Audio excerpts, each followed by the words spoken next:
Welcome to the Big Game Hunting Podcast, where we help hunters like you prepare for the big game hunting adventures you've always dreamed of. Now, here's your host, John McAdams. Hello, John McAdams here, and you are listening to episode 264 of the Big Game Hunting Podcast. Now, like I mentioned a couple months ago, back in episode 254, I get emails all the time from people asking me questions about the logistics of hunting Africa. I talked about a lot of things in that episode to answer many of those questions, like the best airlines to get to Africa, how you bring your own rifle, what vaccinations you need, etc. Now, unfortunately, I just ran out of time to really do justice to the taxidermy side of things in that episode. So I gave a brief summary in that episode and told you that I was going to come back and do another one focused on that. And that is what we are doing today in this episode. So I'm going to give you an overview of how you get your stuff back home after your hunt, some common problems I hear a lot of people having with that side of things, some ways, some principles that you can use to minimize the chances of having problems. And I will also share a little bit of inside baseball about the ugly side of the taxidermy industry in Africa. Be sure that you listen to episode 254 if you haven't already done so to learn about a bunch of the other important aspects of the logistics of hunting in Africa. Now, before we get started talking about taxidermy, make sure you're on my email list. I know there's people that listen to this show that aren't on my email list. You're missing out.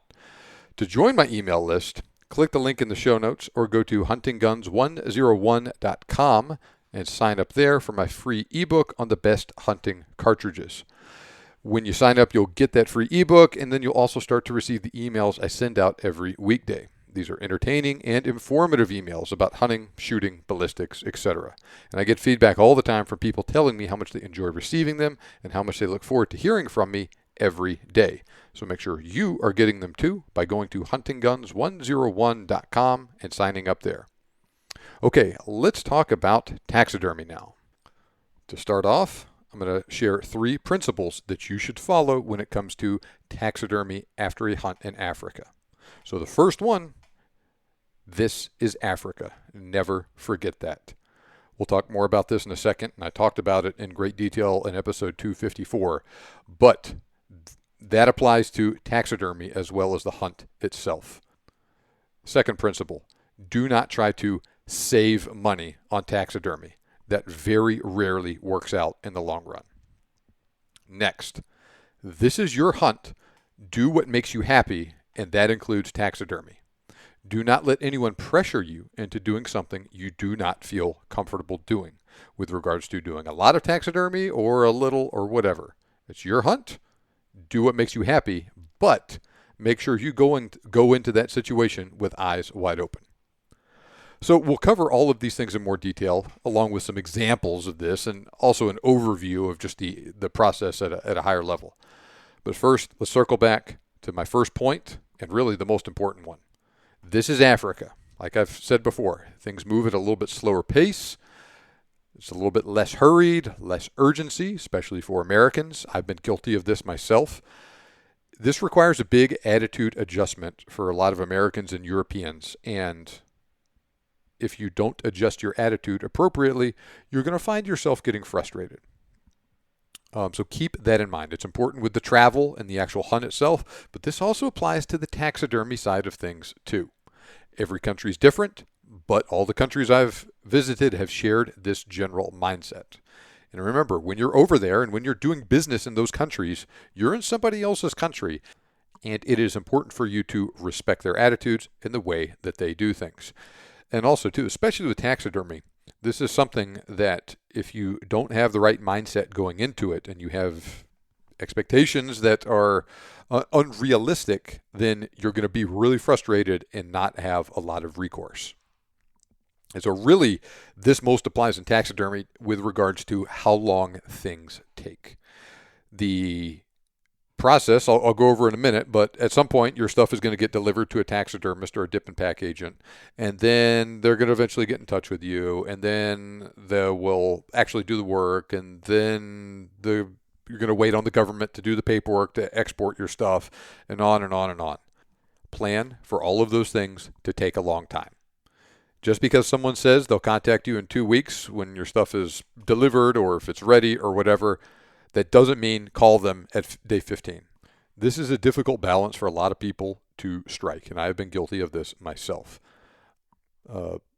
You want to be concerned and be involved in the process without being annoying or really anxious about it. And like I said, it's hard.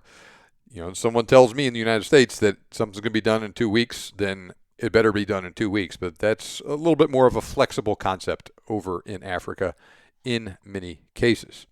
This is especially true when you're dealing with government issuing permits.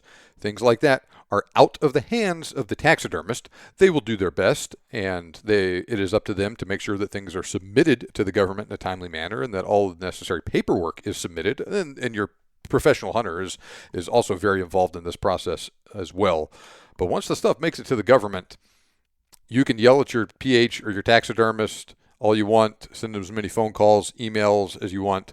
That's not going to speed things up with the government. Things are going to go at their own pace. Go into that realizing that that is probably the sort of situation that you're going to have to deal with. And then if it does happen, then you were at least expecting it. And if things go faster than you were expecting, then you will be pleasantly surprised. So I'm going to say this over and over again in this episode, just like I did in the last one. Remember, this is Africa. Now, let's rewind the clock a little bit. People have been going on safari in Africa from other places, Americans, Europeans, whatever. They've been going to Africa to hunt for a very, very long time. Heck, Theodore Roosevelt went to Africa in 1909 and 1910. He was hardly the first American to go. This, of course, continued through the 20th century with many Americans and a great number of Europeans in particular hunting there between the world wars. And then Americans really started going over there in much larger numbers after World War II. And then things really took off after apartheid ended in South Africa in 1994. So the late 90s, early 2000s saw just a flood of people going to hunt in Africa. As I record this right now, over half of all the hunters that go hunt in Africa from all over the world go hunt in South Africa. And there was a much, much, much smaller number of people that were hunting in South Africa, say in the 1980s and whatnot, just due to the sanctions and everything associated with apartheid. So the government changing there and the sanctions ending really drove things into overdrive. And when that happened, not only were more people going to hunt in South Africa, but they were going to many other places as well. Africa is very much a gateway drug, right? You may go hunt one time for plains game in one country and have a great time and then decide that you're more comfortable with the situation and you want to go hunt dangerous game in a different country or something like that. So that situation resulted in just a lot more people going to hunt in Africa in general, both in South Africa and in other countries.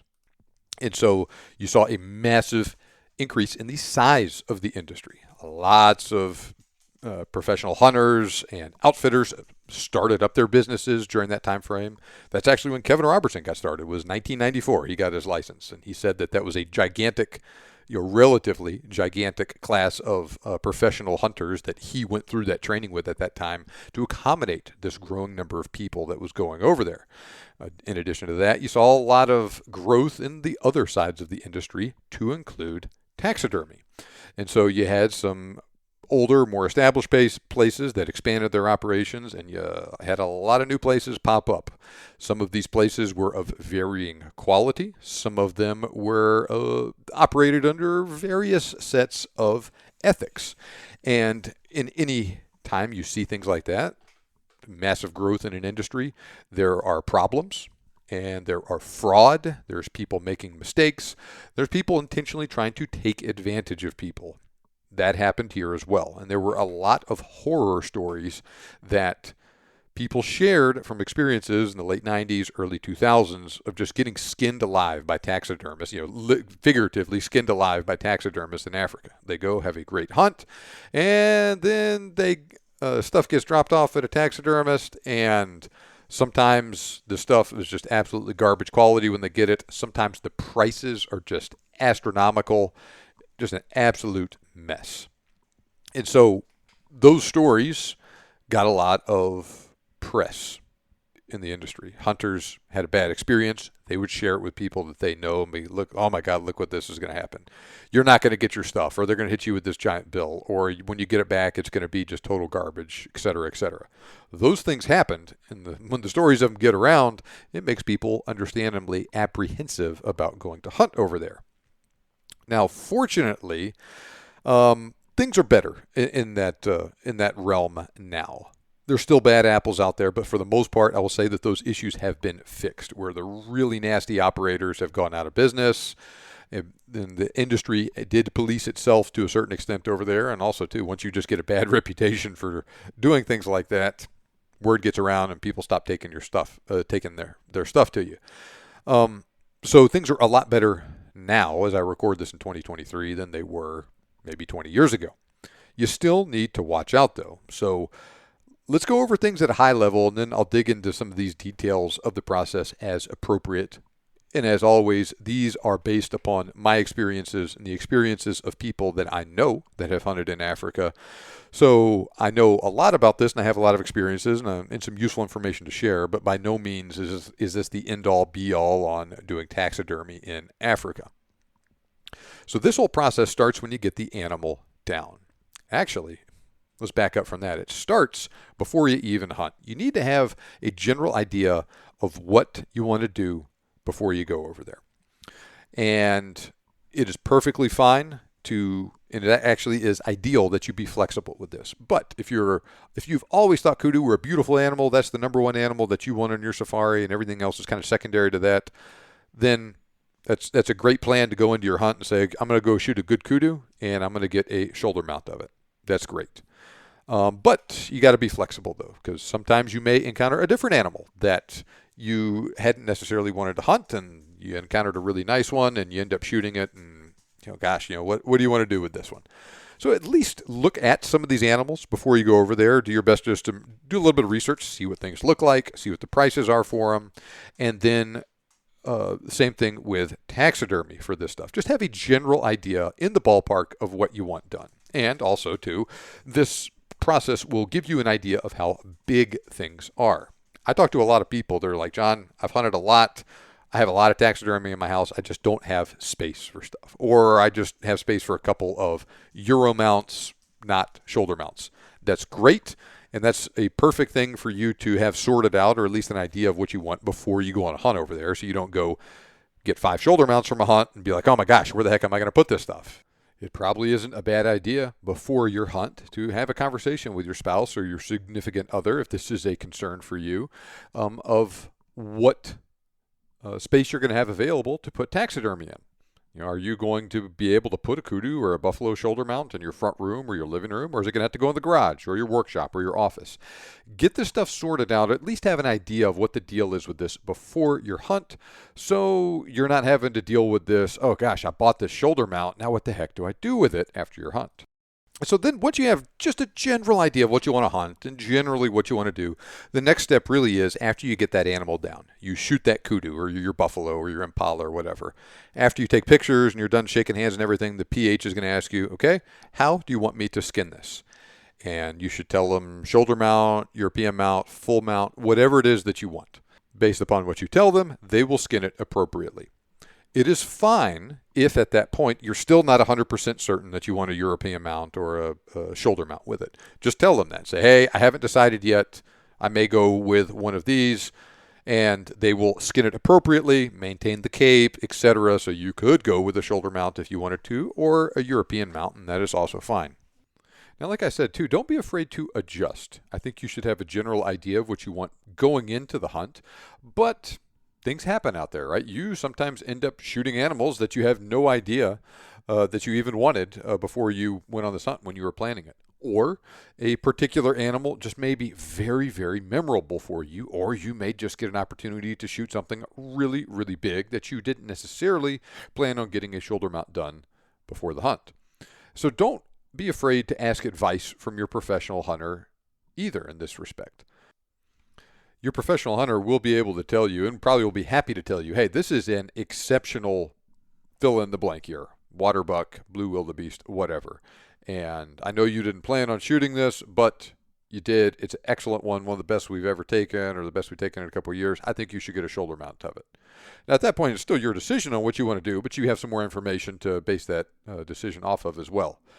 Now, sometimes the circumstances of the hunt will also lead you in a certain direction. For instance, we had a guide that hunted with us last year, did not plan on hunting waterbuck initially.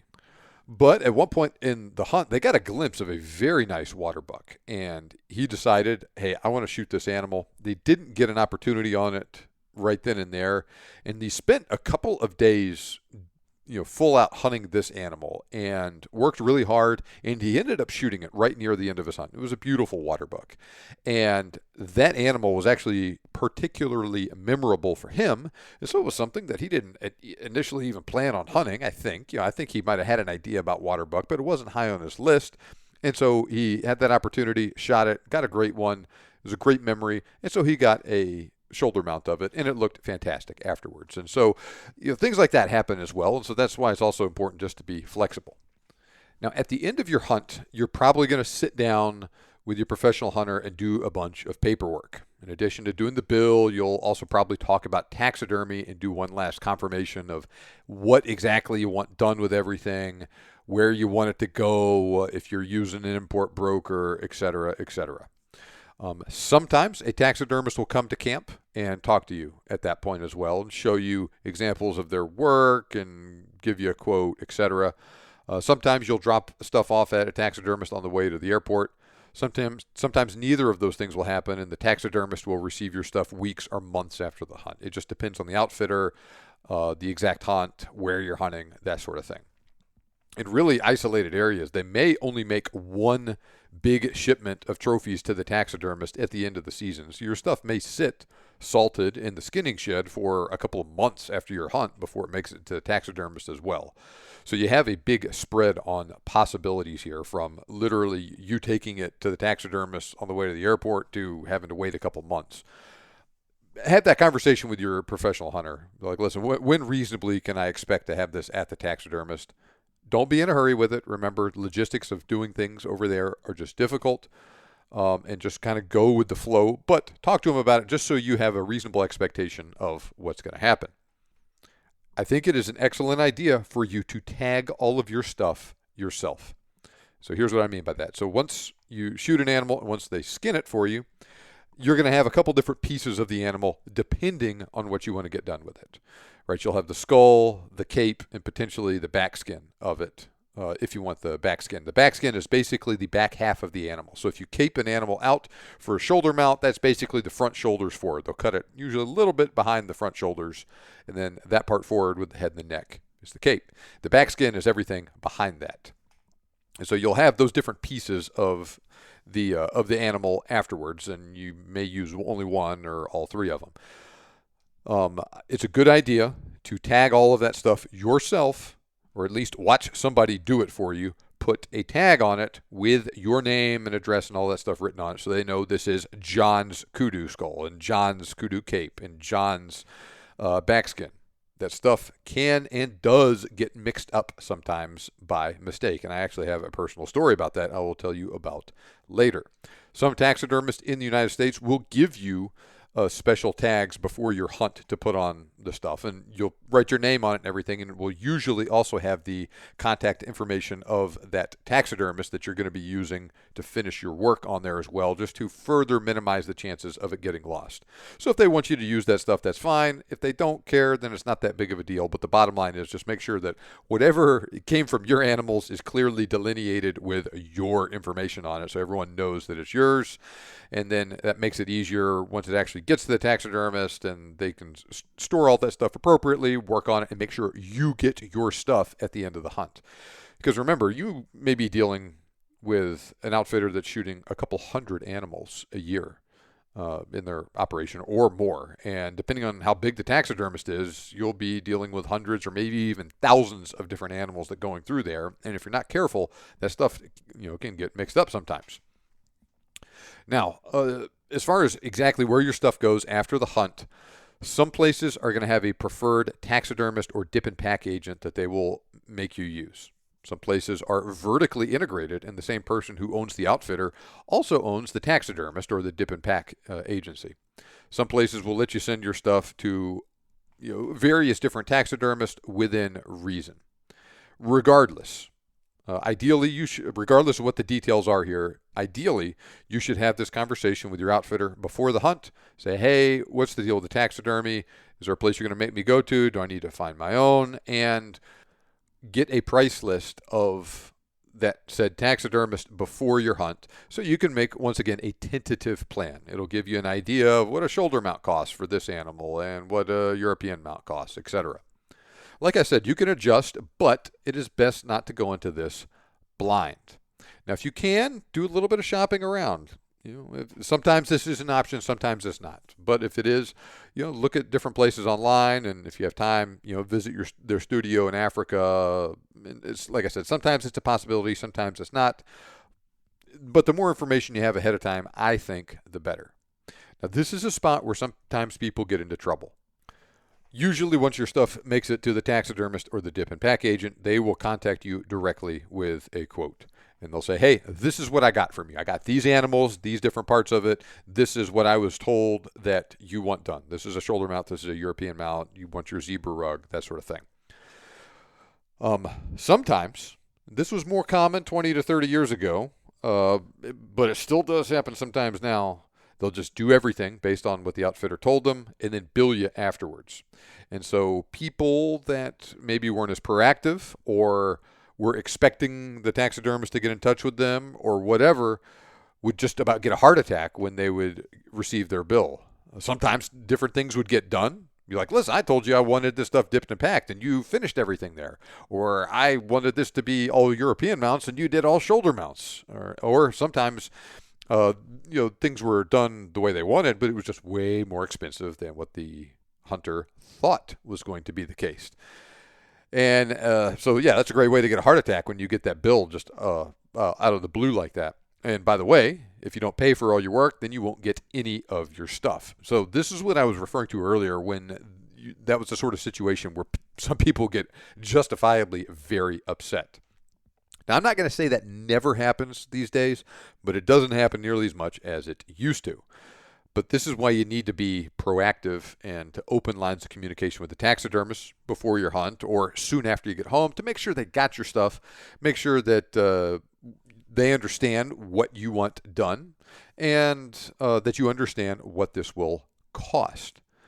And if there's a miscommunication or something like that, and they didn't get something by mistake that you shot, they didn't get your Impala or whatever, or they thought that you wanted this done as a shoulder mount when you actually want it as a European mount, you can clear those things up before they actually start work on it. And things like that happen sometimes, but 99% of the time if you're able to open lines of communication before they start doing work on it, then those little minor details get resolved before they become major problems. There's no big delays with getting your stuff home, that sort of thing. But like I said, now typically a taxidermist or a dip and pack agent will have that communication with you in the weeks or months after your hunt, get everything confirmed that everything is straight. Then they'll tell you, okay, so what's going to cost? I need a 50% deposit to work. Once you get them the deposit, they will start work, and then they'll spend the next few months working on it, and then they will contact you again when they're done for the balance to be paid. This is another area where so many people, especially Americans, get into trouble. At first glance, African taxidermy looks cheap compared to stuff in the United States, like over 50% cheaper in some cases. Taxidermists over there will often play up this fact and tell you that working with them will cost way less than if you get it done in your home country. And oh, by the way, because we only do African animals here, we are going to do a better job and give you higher quality taxidermy than your local taxidermist at home that only does deer and elk. Some taxidermists that are owned by big outfitters will even try and get cute and do stuff like offer you a little bit of a discount on your taxidermy if you book a return trip with them. Now, like, say for instance, buying an extended warranty on your car, deals like that usually don't work out for you, the consumer. In this case, this is because those places in Africa are conveniently leaving out a very, very big factor, and that is the cost of shipping your stuff home after it is done.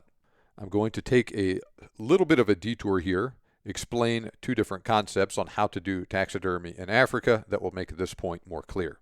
There's two different ways that you can get your stuff sent home after your hunt, either raw or as finished trophies. Now, finished trophy is exactly what it sounds like. A taxidermist in Africa does all the work on your trophies, and they ship them directly to you as a full mount, shoulder mount, skull mount, etc. Basically, once it gets to your home country, all you got to do is get it to your house. It's ready to hang up on the wall. Now, a raw trophy is exactly the opposite. It still needs to be finished at a taxidermist in your home country. However, you can't just send just the skinned animal on the plane with you to get home. It has to be treated first. And so after you shoot it in camp, they're going to skin it, they're going to salt it, they're going to deflesh it there based on your specifications. Then it's going to go to a taxidermist or a dip and pack agent that will do a minimal amount of treatment on it, basically just to meet the minimum legal thresholds required to transport animal parts from one country into another. And so you're reducing the odds of bringing weird bacteria or bugs or anything like that into your home country with it. So this is what I am referring to when I keep talking about dipping and packing. Now, a taxidermist usually will be able to do both. They'll either be able to finish your stuff with them there and hang it up on your wall once you get it, or they can also do the dip and pack process. A dip and pack agent will usually only be doing dip and pack, and that is what they specialize in. One isn't necessarily better than the other as far as the type of business goes, but that is what I am referring to when I talk about this stuff. Now, if you're shipping a finished trophy home, usually it's going to be bigger and heavier than a raw trophy. The details do vary here, but you compare a kudu shoulder mount is going to take up X amount of space. It's going to be pretty big. You're going to need a pretty big crate to ship it. Compare that to a dipped and packed kudu, which is just going to be a kudu skull with horns and with a folded flat skin in the crate with it. So it's going to be a lot lighter, and it's not going to take up as much space.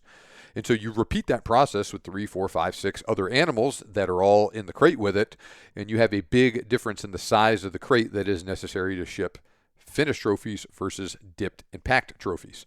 And so that is where things can get expensive with a capital E when you're shipping finished trophies home. And so, yeah, your actual taxidermy bill may be quite a bit less if you get it all done in Africa, but your shipping bill is going to be much bigger to ship those finished trophies home when you compare it to the cost of shipping them dipped and packed. And so that's going to cancel out much, if not all, of your quote-unquote savings just with that extra shipping bill. Now, I've sat down a couple different times with quotes for a lot of the common animals, say like a kudu, blue wildebeest, impala, warthog. I'll get a quote from a taxidermist, and then I'll get a quote to ship those things from an actual shipping agent to various spots in the United States. Then I will compare that to the cost of doing it dipped and packed in Africa, shipping dipped and packed stuff to the United States, and then finishing it here. The all-in cost is shockingly similar for that stuff. Doing it in Africa is going to be a tiny bit less expensive usually, but it ain't the 20, 30, 40, 50% that it looks like at first glance. It's going to be a case where you might save $200 all in doing it one way versus the other way. Now, those quotes I just mentioned, I got all from South Africa, shipping it from South Africa to various spots in the United States. Like I talked about in the previous episode, 254, where I talked about the logistics of travel, South Africa is the easiest country to get to from the United States, and to a lesser extent, Europe. Getting anywhere else, Namibia, Zimbabwe, Zambia, is going to be more expensive. And so those additional costs that you're going to have for shipping taxidermy home afterwards are going to be greater as well if you're going to one of those countries. So it's bad in South Africa, and it's even worse from some of those other countries.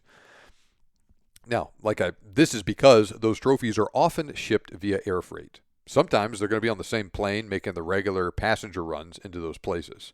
So like I said, it's usually more time-consuming and more expensive to get to and from those countries, Namibia, Zimbabwe, Mozambique, etc., for your hunt, versus South Africa. The same is also true for shipping your stuff home afterwards. So that is why I keep saying not to try and quote unquote save money on taxidermy. That is often a false savings when everything is considered.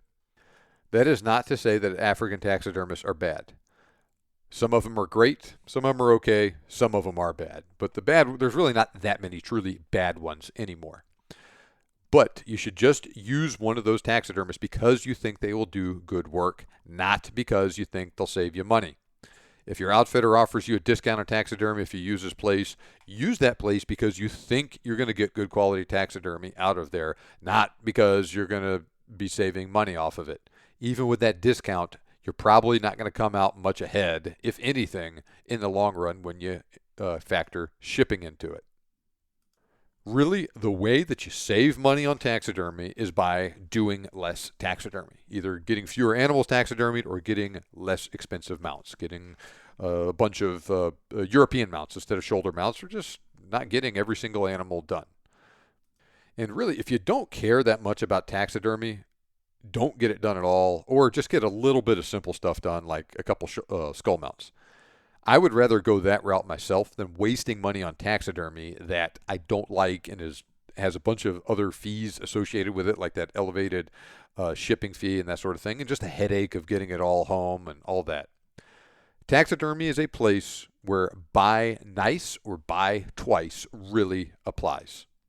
That stuff sometimes can be fixed. If you get a crummy mount done at a place, sometimes you can take it to a more expensive place and they'll be able to make it look better, but not always. And if they are able to do it, it's going to take even more time, and it is going to cost a lot more money in the long run to do that. Like the saying goes, if you didn't have the time or the money to do it right the first time, when are you going to have the time or the money to do it again if it's not done right the first time? And that is a terrible shame. If you go on a once-in-a-lifetime hunt you've dreamed about for years, you've saved lots of money to go on it, you finally do the hunt, you have a great time, then take your stuff to a taxidermist and your mount gets lost or just looks like garbage afterwards. That's just crushing. And some things just cannot be replaced or fixed. Really, the really good taxidermists, you pay a lot of money for their services. Here's an example of what I mean. It doesn't involve Africa hunting, but it's still a good taxidermy story. A friend of mine lived in Georgia and was in the Army with me. Shot a buck on Fort Stewart there on a special hunt, and it was first buck he ever shot. Good little 8-pointer. He was thrilled with it because it was his first buck, and so he decided, I'm going to get this deer taxidermy. And he had done no planning prior to his hunt for this, and basically he's got this deer in his truck after the hunt, and this happens a lot, right? He's got this deer there, and he's, gosh, man, so he just starts looking on his phone on the internet, finds a taxidermist that's local. Oh, the guy doesn't charge that much money. That's great. Takes it there. The guy does a shoulder mount, and like he picked it up a few months later and looked all right. He's like, oh man, this is great. Hangs it up on the wall.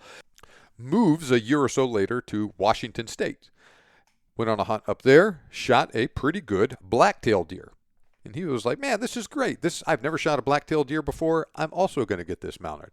In this case, I'm not even sure how he got associated with these people or how he found out about it. Maybe he just did an internet search again and just got lucky this time. But he found a nice, quote-unquote, mom-and-pop place. It was literally a mom-and-pop place. Older couple ran it together.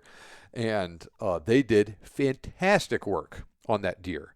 And they were quite a bit more expensive than the guy in Georgia. But, man, it looked so much nicer. And he got that mount home, hung it up on the wall initially right next to his white-tailed deer from Georgia. And he said that he could not have them next to each other on the wall. He said it just made him so mad to look at the one from Georgia, how much better the one from Washington looked. So he had to move into a different room. And it really bugged him that he got a lower quality taxidermy mount done with his first deer. You only get one first buck like that, and that upset him. But you can't, like I said, you can't take that stuff back. Once, to a certain extent, once something is done, it is done. So, like I said, keep that in mind. And if taxidermy is not that important to you, that's fine. Either don't do it or just get some real basic stuff done.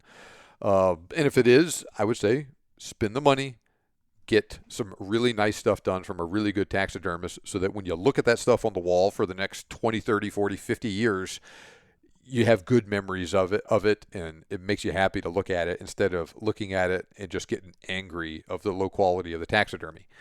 I've had that happen to me. I will talk to you about that here towards the end of the podcast. Okay, so I just talked about shipping and the difference between shipping dipped and packed versus finished stuff. I hope that makes sense on why one of them is so much more expensive than the other. Regardless of which route that you go, you'll tell your taxidermist, okay, this is what I want done, pay them a deposit, they're going to get to work on it, and then at some point in the future, right, several months later, possibly over a year later, your stuff is going to be done at the taxidermist or the dip and pack place. The exact time is going to vary. Skull mounts are usually the fastest.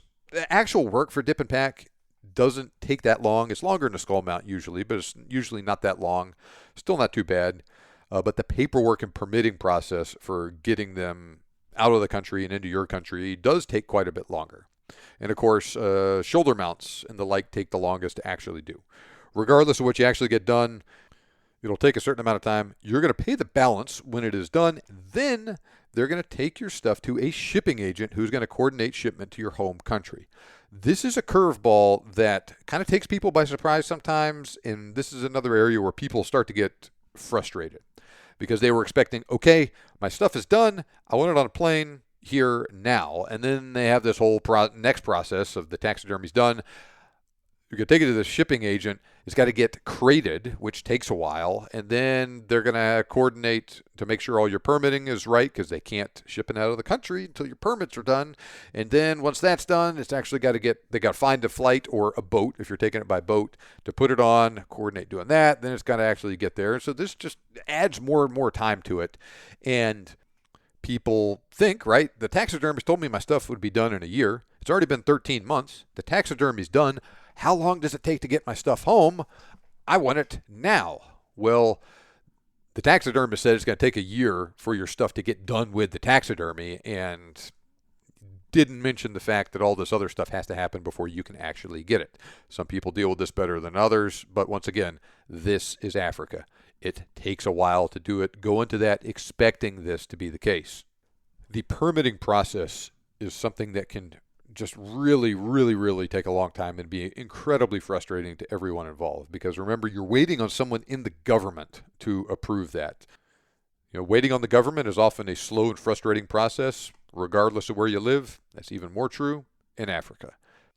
Additionally, it is also worth noting that people in many of those southern African countries will take an extended holiday in December and January. Remember, their seasons are reversed from those of us that live in the northern hemisphere. So December and January are the middle of summer there. Kids are out of school, people take vacations, go to the beach, all of that stuff. And so it is common for a lot of businesses and many government agencies to almost completely shut down from about mid-December to mid-January. And so you'll send people an email, call them. No one's getting back to me. It's been 3 weeks since I've heard to anyone. What's going on? Remember, this is Africa. It's just how it goes. And once the people get back to work, when their holiday is over, they'll return your email and they'll return your phone calls and handle things. But just expect going into this that wherever your stuff is in the process, everything's going to get the brakes slammed on it in December and January until everyone comes back to work from their holiday. So know that going into it. Don't get frustrated if you have to deal with it. Now, in 2020 with COVID, this situation was just even worse. So South Africa and many of these countries shut down all or most international travel for much of 2020, and some places had it kind of going on and off after that as well. But so we had a situation where there was a bunch of people hunted 2019, and then there was work that was getting done on it in late 2019, early 2020, and then you have the COVID shutdowns March and April of 2020, and taxidermy in most cases was not considered an essential business. And so all those people got sent home, and taxidermy isn't really a thing that you can do from home, right? You can answer emails and talk to clients and whatnot from home, but the actual working on the taxidermy has to be done in the shop. So eventually they did get the chance to come back to work after that. But they were a little bit behind the 8 ball with that stuff, and so things were going slow, and people were getting sick and missing work because they had COVID or they had a family member that had COVID. And then the government there, which was slow in approving their permits in the best of times, was even slower doing that. And as well, with travel being shut down or severely curtailed, that dramatically limited the options for getting finished taxidermy out of Africa. So there was a lot of people that had hunted there in 2020, to a lesser extent 2018, but really 2019, that if their stuff was there in early 2020, it didn't go anywhere until 2021, really at the earliest. So there was a lot of people that were really getting upset about this, and it was one of those things where there was almost no recourse. Like, there's no one to approve your permit working right now. And even if we had a permit to get it exported from the country, there's no airplanes coming in and out of here to get it out of the country to get it to you. And so what ended up happening then is when travel opened up late 2020, early 2021, you had a massive influx of hunters come into the country then. And you had all the people originally booked for 2021 and then all the 2020 reschedules. That was an insane year for almost every outfitter that really remained in business through 2020. And super, super busy year. Everyone is doing all sorts of hunting.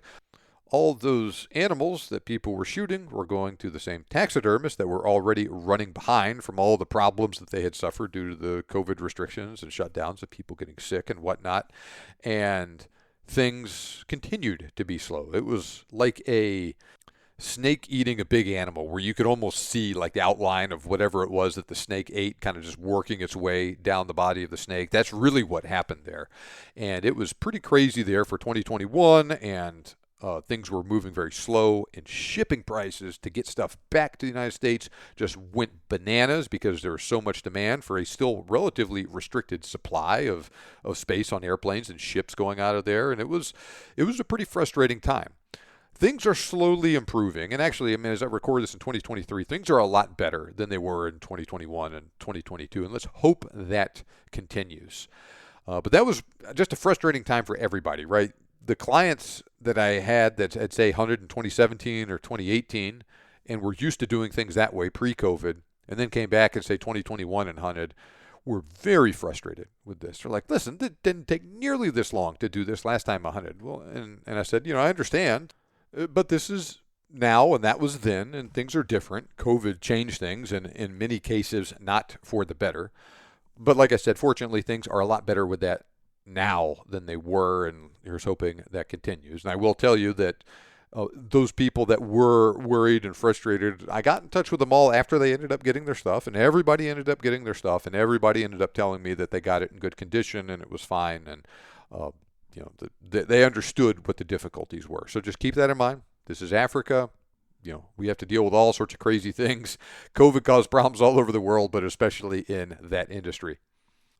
But going back to the shipping thing, if you can, try and look at multiple shipping companies.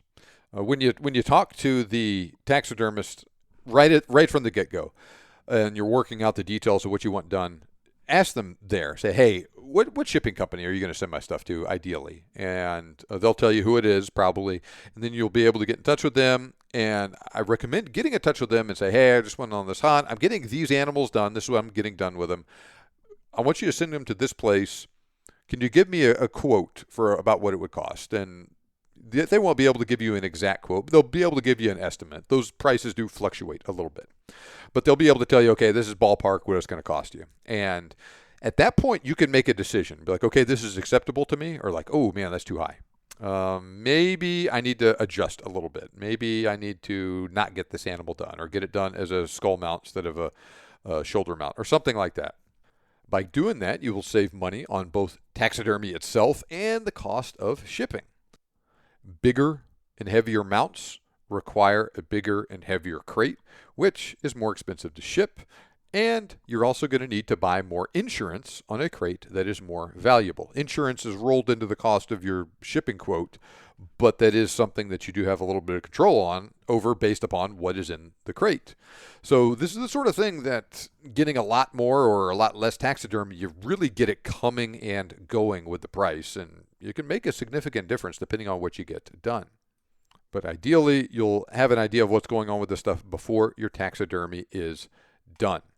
Then you can select the right shipping company that will get your stuff, create it, and then ship it to you. The exact process varies a little bit depending on the country, but say for the United States, wild animal parts like that are going to have to go to one of several ports of entry to clear both Fish and Wildlife Service and Customs. Depending on where you live, it might go to Atlanta, JFK, Houston, Seattle, San Francisco, etc. Now, you will need to either pay a company to clear it for you or do it yourself. It's not practical for everyone to do that, but you can do it yourself, especially for stuff that's not a weird CITES animal, right? Most plains game does not need a special permit to get into the country, but if you're trying to bring in an elephant or a lion or something, then it gets a lot more complicated. But for buffalo, wildebeest, impala, not that big of a deal. There's a right and a wrong way to do it, but it's not that complicated. I've had clients that have done it previously. I had a guy in Pennsylvania that lived not far from JFK, and he handled it himself. And my dad actually did it one time, but they, in both cases, lived within a reasonable drive of that port of entry in Houston and in New York City in the case of the other guy. And they handled it. But they were also had a lot of time, older guys that were retired, and they could do that. But if you live a long way away from a port of entry, or you just don't have time with your family and your job to do it, you can pay an import broker to help you with that process. Coppersmith is a company that will do that. They've always done it for me, and they've done great work. They're hardly the only company that does that, though. And so basically you pay them a couple $100, and then you'll give them a power of attorney. They'll handle all this stuff for you. They'll make sure it gets cleared. They will take it to usually either their warehouse or a warehouse they are renting space in, and hold it for you, and either arrange ground transportation to get it from there to wherever it's going to go, either a taxidermist or your house, depending on what sort of condition it's in, if it's raw or if it's finished, or you can pick it up from them. Now, as big as some of these crates are, the taxidermists and the shipping companies do a pretty good job of kind of playing Jenga with it and getting it all in there as tight as possible and putting it into as small of a crate as possible. And this is because there are restrictions on, let's say, for instance, the size of the baggage doors on an airplane that they're going to put it on. So it can't be just this absolutely massive crate. So once it gets past a certain size and weight, they're going to break it into 2 crates if you have just a really big hunt. And then it goes from expensive to really expensive. But I say that just to say that if you have a typical hunt with normal stuff in it, usually it's going to come in a big and heavy crate, but oftentimes it will fit in the back of a pickup truck. When you get your paperwork, when they ship it, it's going to tell you how big it is, the dimensions of it, and so you'll be able to get an idea of what the deal is, see if it'll fit in your truck.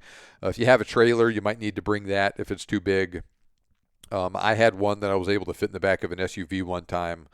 I had another crate that was too big to fit in the back of my SUV, so this is when I lived in Seattle, and so it was an easy drive to get up to the port of entry up there, and I didn't want to pay them to ship it to me.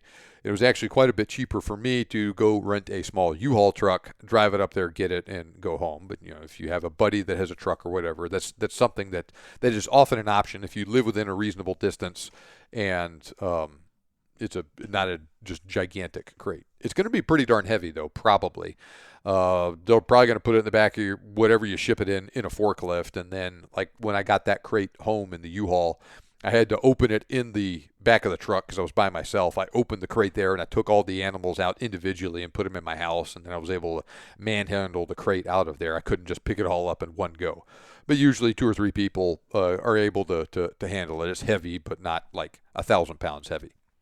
Now, if you're getting your stuff finished in the United States, it depends on what taxidermist you use, where they're located, and then what port of entry your stuff is going into. Some places are pretty close to a port of entry like that, and it's no big deal at all for them to drive down there and pick up stuff at the port of entry. Sometimes they'll charge you extra to do it, sometimes not. But have that conversation with them ahead of time. There's, say, like Condor Taxidermy, I know goes down to the airport in Houston on a pretty regular basis to pick up all their client stuff as it comes in. Then you're left with the thing, though, that once your taxidermy is done at the taxidermist, how are you going to get it? And if you live, say, for instance, close to the taxidermist, no big deal for you to drive there, pick it up, and take your stuff home. But sometimes it's more complicated than that. I went on a hunt in New Zealand several years ago where I lived in El Paso at the time. The taxidermist I wanted to use was out on the West Coast, so they shipped my stuff. They didn't call it dip and pack in New Zealand. They call it expediting, but it's essentially the same thing. They shipped it to the port of entry, I think, in San Francisco. Coppersmith handled it for me there and got it cleared, and then they had to arrange ground transport for me from there to the taxidermist, which was a several-hour drive away. They wouldn't go pick it up for free. They got it there. They worked on it for however long it took them, I guess probably about a year. When they were done, then they had to ship via ground transportation to me the finished trophy, and that was another several $100s. But, depending on where you live, some places that's the only thing that you only option that you have to do that stuff. So just pay attention to this stuff before your hunt. And sometimes there's things that you can do to make it a little bit easier, or sometimes it's just a matter of making sure your expectations are adjusted so that you're not surprised and frustrated with this stuff when you have to deal with those other complicating factors once it's actually in your home country. Now, this brings me to my final principle about this. This is your hunt. You need to do what makes you happy. Just to put it politely here, different outfitters and professional hunters act in different ways in this area. Sometimes you shoot an animal, get it down on the ground, and you tell them, okay, I want a skull mount done of this, or I don't want taxidermy, or whatever. Some outfitters will say, no problem at all, I'll take care of that, and they'll fall all over themselves to get you set up with what it is that you wanted. Others will put pressure on you, ranging from gentle to strong-arming you to almost being a jerk sometimes about, no, you need to get a shoulder mount done of this. And it's a delicate line to walk, right? Sometimes the guy shoots something really big and just doesn't genuinely understand what he wants. And, I'm going to get a skull mount done of this. And the guy's like, listen, this is a 60-inch kudu that you shot. I really think that you should get a shoulder mount done of it, or whatever. Up to a certain point, that is appropriate. Some people push that too far. As an example, I hunted with a guy one time, and I was talking to him about this actually before I shot anything, and he made it clear to me that he thought that it was wrong, almost to the point of being disrespectful, especially not to get any taxidermy done on an animal, but also to get, say, a minimal amount of taxidermy done. He was of the opinion that every single animal that his client shot deserved a shoulder mount at a minimum, ideally a full mount. And came off to the point of almost being rude that that's not what I wanted. And he put a lot of pressure on me to do that with the animals that I ended up shooting on that hunt. And I shot some nice stuff, and I caved to his pressure. And I got some very good, very expensive taxidermy done after that hunt. He said, you need to use this taxidermist, and they'll take care of you.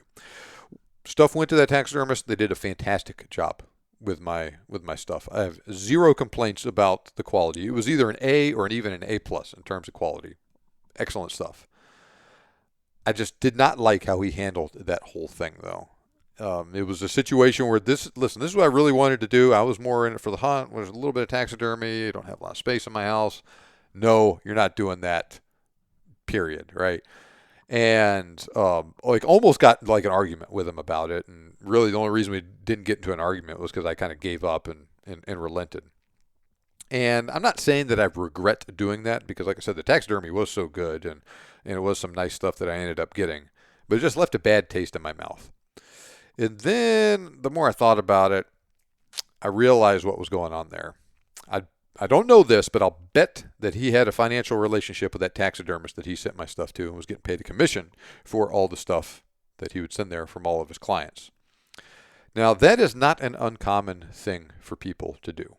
I'm not saying that's a bad thing, right? There's nothing wrong with receiving a fee to refer a client to a company that you genuinely think will do a good job. And like I said, I had no problems on that side of thing. But it can lead to problems, though. One, it can just lead to having a bad taste in your mouth, like was the case with me, and I'm still a little irritated about that. But it can really lead to problems when things go wrong. Now, there was a different company that we worked with in South Africa for a short period of time.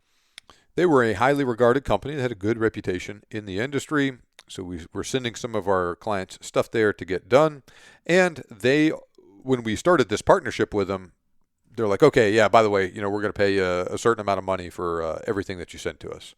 And we said, listen, like, I don't really feel comfortable doing this. I know that's what you do with other places, and that's fine, but I don't want to take a commission on this stuff. How about instead of this, you take that money that you were going to pay us and you just give it to the client as a discount. Say, hey, you work with John McAdams and Big Game Hunting Adventures. We give all his clients a little bit of a discount on it and just reflect that on their bill. It wasn't a tremendous amount of money, but it was something, and it was, if you were sending lots and lots of stuff there, you could get a good chunk of change out of it.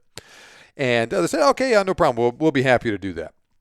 Then they delivered probably the worst example of a taxidermy screw up I've ever seen in my entire life. I'm not going to go into details of it here, but this guy that we sent there, he had an option to go other different places, and I made sure that was clear to him, and I made sure I was clear to him that I wasn't taking any money, but we're sending him to this place because I think it's the best. They do his work, gets shipped to him. It was dipped and packed. Gets shipped to him in the United States. He opens his crate with his taxidermist and just about comes unglued. The stuff was in bad shape when he got it, and this is almost like a sort of deal like in a cartoon where someone just goes ballistic and they have to literally peel him off the ceiling with a shovel. That's how I pictured him acting. He was very upset. Hunt of a lifetime for him. Wanted to, had dreamed and saved for this hunt for a long time, and his stuff makes it there, and he's all mad about it, understandably. So he comes at me. Your taxidermist screwed all this stuff, and I'm really upset about it, and I want you to fix it. And I said, well, this is not something I have control over. I'm going to help you however I can on this. I think they screwed it up. So, of course, the taxidermist says, no. The outfitter screwed this stuff up. They gave it to me in bad shape.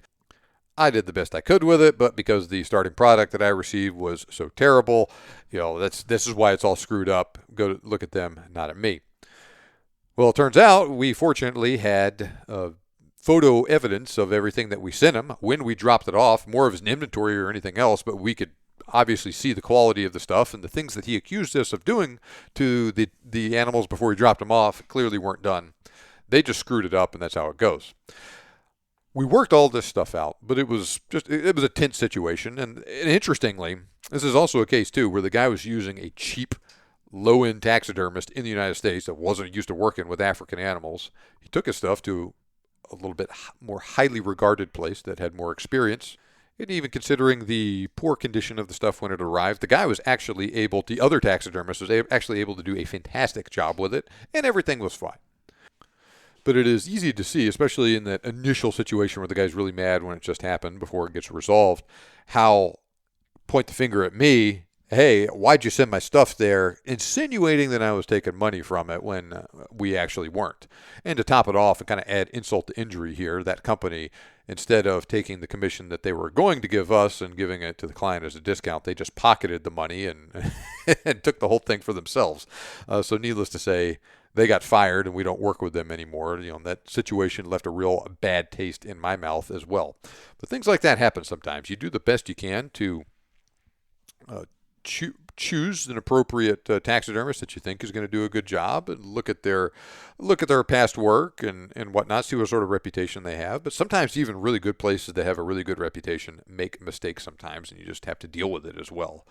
I hate it when it happens. It doesn't happen often, but it does happen, and then we just got to deal with it when that is the case. So keep that in the back of your mind. If you are hunting with an outfitter that is just adamant, no, you have to use this taxidermist, it's probably because they're getting paid a commission on your stuff going there. Like I said, it's not necessarily an issue, but if the guy is being just a little bit of a jerk about it or putting a little bit too much pressure on you to do something you don't feel comfortable with, keep that in the back of your mind and stick to your guns on that. It's your stuff. You're paying the bill for it. You're going to have that stuff hanging in your house after the hunt is over. So you need to make that decision on what you do with your stuff and not let someone else put pressure on you otherwise, especially when their motivations just may be a little bit different than yours. Now, at the same time, too, even when people are doing things in good faith, it's really easy just to get excited and carried away out there. And outfitters and PHs are susceptible to this as well. Like I said, when you get something down, they ask you what you want to do with it. It's really tempting. You're having a great time, having an awesome hunt. Your adrenaline is really high after you just had this awesome stalk and made a good shot. You got that kudu down that you've been wanting to hunt for so long. There's a temptation, and people kind of slip into this sometimes, just to be like Oprah in that famous episode of her show. You get a car, and you get a car, and you get a car. That's a shoulder mount. That's a shoulder mount. That's a full mount. That's a shoulder mount, and just kind of go bananas on it. And then when you calm down later, be like, oh my God, why did I get all this stuff done? So just be cognizant of that, and that's why it's best to have a plan going into this beforehand. In that same vein, if you get a shoulder mount or even a skull mount or something, they're going to ask you, hey, do you want the back skin? And like I told you, the back skin is that back half of the animal, the back half of the back and the rear legs. Getting a back skin done, tanned, is not that expensive. But it's one of those things that even if it doesn't cost a lot of money, if you're not going to do anything with that when you get back to the United States, you're still wasting money on it. I have a bunch of back skins up in my attic right now that are just collecting dust up there, and I may end up throwing them away one day. It wasn't a tremendous amount of money that I spent on them, but it also wasn't nothing either. And if I had to do it again, most of those back skins I probably would not have saved. But it all depends on what you want to do, though. A springbok or an impala back skin looks great, say on an ottoman, or some people put it on the back of their couch or an easy chair or something. That's awesome. If you want to do that, that's great. But once again, I like to just kind of have an idea of what I'm going to do with this beforehand. Not all animals have a great looking back skin either. Buffalo have a great hide that you can make all sorts of cool stuff with out of leather. I have a pair of boots that I made from my buffalo hide that I got tanned. I just got a skull mount of it, so I had the whole hide of it, got the whole thing tanned. So I have this massive amount of buffalo hide still after all these years, and even after all the stuff I've done with it. But like I said, I have a pair of boots made from it. I have a couple of cartridge holders you can put on your belt made from buffalo hide. My wife has a purse made out of buffalo hide. So that's all real cool stuff that you can do. You can make a gun case out of it, a belt, all that. And so, that is something that you could do with that stuff. But just, like I said, just pump the brakes a little bit, maybe exercise a little bit of caution with some of this stuff instead of going crazy. But it's your hunt. You do whatever you want with it, but you're also the one that's paying the bill, and you're the one that's going to have all this stuff in your house that you're going to have to store later. It's also worth noting, too, that your stuff will shrink normally after the hunt. All right, so Safari Club International and Roland Award have rules about this stuff. If you were going to, say, enter your stuff into the record books, it has to be, I think, at least 90 days after your hunt before you get it officially measured. And that is because these organizations want their measurements to be easily repeatable. You measure it at one point, and I measure it 10 years later. We should come up with the same measurements on it. Your stuff is going to shrink a little bit as it dries out in the immediate weeks and months after the hunt. Not a lot, but it will shrink, a couple percent. It's not going to shrink by like 8 inches or something like that, but a little bit. Every now and then you do run into a person that really cares about that. I'm not saying that's a good or a bad thing, but they'll measure their stuff over there, and then they'll come home, and then when they get their stuff a year later, they'll be like, I got the wrong thing. It's a quarter of an inch shorter. I'm like, well, no, it's the right thing. It does just shrink a little bit. So just once again, just be cognizant of that. But like I said, it's not going to shrink a lot. So here's an example of that. I was talking about tagging your stuff earlier. So I went on this hunt in Zimbabwe many years ago with my dad. We shot buffalo. We actually each shot buffalo, each shot a zebra, each shot an impala, and a little bit of other things. But he and I have the same name. He's also John McAdams. And we were not diligent about tagging our stuff at the end of that hunt. We have the same name. We got a lot of the same stuff done. He and I lived at different parts of the country. And so I got my stuff separately from him and hung it all up on the wall. And I was looking at my impala. I was like, man, that thing just doesn't look quite right. Oh, well, right. The hunt was a couple years ago at this point. I'm probably just misremembering. I was talking to my friend Johan, who I did not hunt with him on that hunt. I hunted with someone else. And I was telling him, I shot an impala, but just, it wasn't that big of one. I'd like to get a bigger one. And He told me to send him a picture of the one that I shot, and I did. And he was like, "Yeah, John, that was a really nice Impala. I mean, yeah, I mean, you could. It's okay if you want one that's bigger than that, but that was a pretty good one that you got. Good, reasonable expectation for you to have for a mature Impala." And I was like, "Really? Like, it just doesn't look that big." And so I measured the one that I had on the wall, and it came out to like 18 inches or something like that, 18, 19 inches. And I sent it to him. I said, "This is what it measures." And he's like, "Listen, man, like this Impala that showed me a picture of, it ain't a 19-inch Impala. It's 21, 22 inches at least." And then I got to looking at it some more, and then I got to looking at the Impala on the wall. I was like, "Oh my gosh, that is not the same Impala." Then I looked at the pictures of my dad's Impala. I was like, "Oh, I got my dad's Impala." And then I got to looking at the Zebra, and sure enough, that wasn't the right Zebra that I got either. Their stripes are like people's fingerprints. There's just a little bit different variation from zebra to zebra. And that wasn't that big of a deal. We'd shot a Zebra. If you're going to get, we'd shot an Impala. I wanted mine, but it wasn't the end of the world. If there's someone that you're going to have your stuff switched with, right? Better to my dad than almost anybody else, right? I don't want some random guy's stuff. Not the end of the world, like I said, but that is a little bit irritating, and that is what can happen if you're not very diligent with sorting your stuff out at the end of the hunt. Now, in general, I will say that the quality of taxidermy I got off of that hunt was not very good either. I don't even remember the name of the taxidermist that we used in Zimbabwe, but it was not expensive, but it also wasn't very good.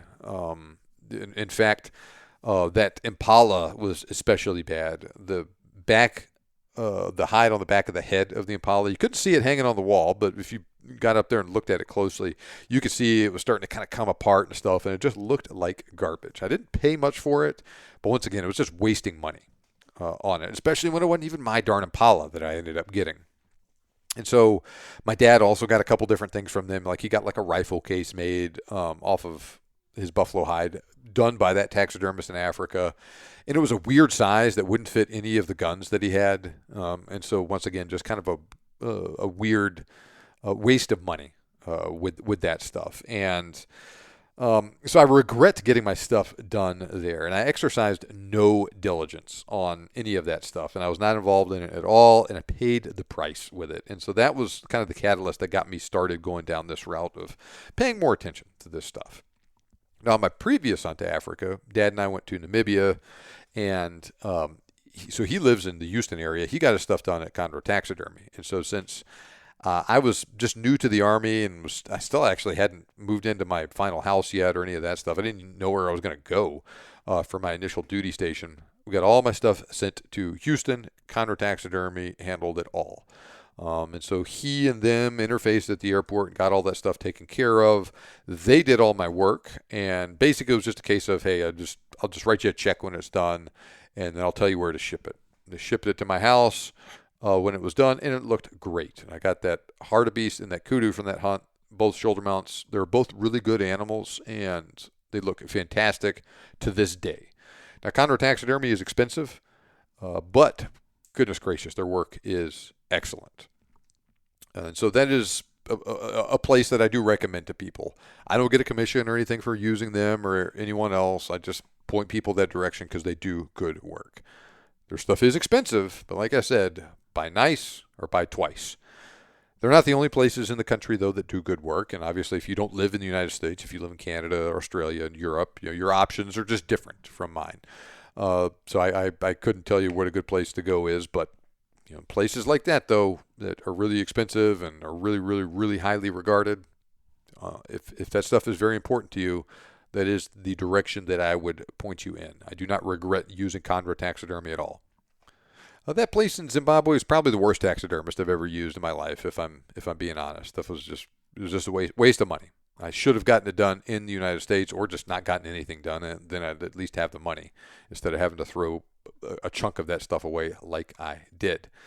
In South Africa, I've used a couple different places in South Africa, and it's been much better. Not quite as good as Condor Taxidermy, but much better than the place in Zimbabwe. And I don't feel like I got ripped off with anything there. I got a waterbuck done with a different place in South Africa, and that was really, really good. Like maybe 98% of what Condor Taxidermy gave me. But like I said, I paid a lot in the shipping to get that stuff back and everything, and I didn't really save any money on it. So with all that in mind, that is why I point people towards the dip and pack route, getting it done in your home country. So if you want any type of shoulder mounts or full mounts, I would say get it dipped and packed and get it shipped to your home country. If you want all skull mounts, get it done in Africa. That's the only place I would immediately tell someone, get it done in Africa.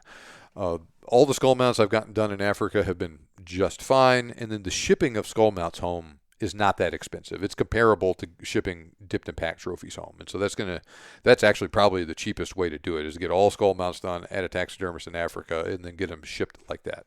So all skull mounts, get it done in Africa. Any shoulder mounts at all, get it done in your home country. That's how I recommend doing it. It's your hunt. You do whatever you want with it, but that is my recommendation. So I'm looking at the clock right now. I've been talking for over an hour about taxidermy in Africa. I hope you have found this useful and interesting. Now, as you can probably tell, there's a lot of pain points associated with taxidermy. Most of the time it works out just fine, but there's enough people having problems out there with it that you should exercise some due diligence in the process. Now, there's pain points all over the place when it comes to hunting in Africa, especially for that first time, right? Trying to not only pick an outfitter, but travel out, figure things out with vaccinations, figure things out with bringing your rifle over, how are you going to pay for the hunt, what's the best time to go, et cetera, et cetera. Well, that stuff kind of continues after the hunt with the taxidermy. What taxidermist are you going to use? What should I get done with it? Should I get it dipped and packed, shipped home raw? Should I get shoulder mount? Should I get skull mounts? Where the heck am I going to put this stuff in my house? What's it all going to cost, etc.? Like I mentioned in episode 254, I set up my business model for big game hunting adventures to solve as many of these pain points as I can for people, right? So we have all-inclusive pricing, right? I'm not going to nickel and dime you and charge you an extra $100 to take your stuff to the taxidermist. I'm not going to charge you extra to use one of our rifles or to drink alcohol or any of that stuff, right? The cost of the hunt is the cost of the hunt. I'll help you set things up appropriately and go at a good time of year for the experience that you want. I'm not going to make you hunt right in the middle of a full moon, right in the middle of your hunt like I did on that hunt so many years ago. I don't take money from taxidermists to send your stuff there. I'm not going to pressure you to do anything in particular with your taxidermy. It's your hunt. You do what you want with it, and I will do my best to facilitate that with you. Now, in that vein, I'll help you get in touch with a reputable taxidermist before your hunt, so you can get an idea of whether or not this is the guy you want to use, what his prices are like, etc. And if you decide that you want to use someone else within a reason, we will be able to facilitate that at no extra cost. And likewise, I can also help you get in touch with a couple of different shipping agents in South Africa to help you get an idea of what shipping your stuff back home is going to cost at the end of the hunt. Those things, plus some other services I did not mention as well, are also all things that I offer to people that book hunts with big game hunting adventures. My goal is to help you plan and execute a fantastic hunt in South Africa that is going to fulfill your hunting dreams and deliver the experience that you've always wanted. And likewise, I'm also going to help you make sure that things are going to turn out the way you want them on the taxidermy side as well. Right? I don't own a taxidermist. I don't work directly with any taxidermist, so I am a little bit limited in what I can do with that, but I can also provide some assistance with this and help you get set up for success with that. Now, as I record this, we are fully booked for 2023, and 2024 is filling up fast, but we do have space left in several different months, and we're just about to start opening booking for 2025, but we're not there yet. But if this is something that you want to take advantage of and get my assistance with this stuff on a deeper level than what I provide in the podcast, and have a great hunt when you're over there too, right? I just last week talked about my awesome podcast hunt that I had with a couple different podcast listeners. Well, that was the place you'd probably be hunting if you come and hunt with us, and those are the PHs and trackers and everyone that you'd be with and all of that stuff. So I'll put a link in the show description where you can check out that video and get an idea of how things work. But if you want to go have a hunt along those lines, get in touch with me. Visit bestsafarihunt.com or click the link in the show notes, and I will help you get set up with the hunt of your dreams in Africa. In that vein, remember you can make your dream hunt turn into a reality, and I can help. Thanks for listening, and I'll see you back here next time on the Big Game Hunting Podcast.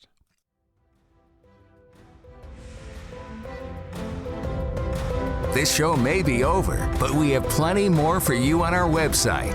For more information on today's topic, as well as lots of other useful hunting resources, head over to the BigGameHuntingBlog.com.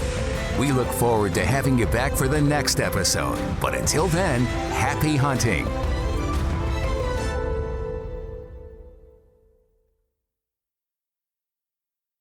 It's time to gather loved ones together for all the holidays' best spread.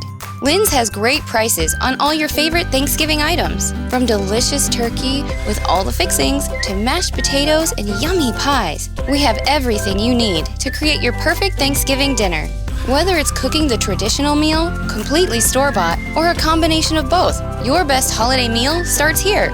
Learn more and start shopping today at lynsgrocery.com. Lynn's, where delicious begins.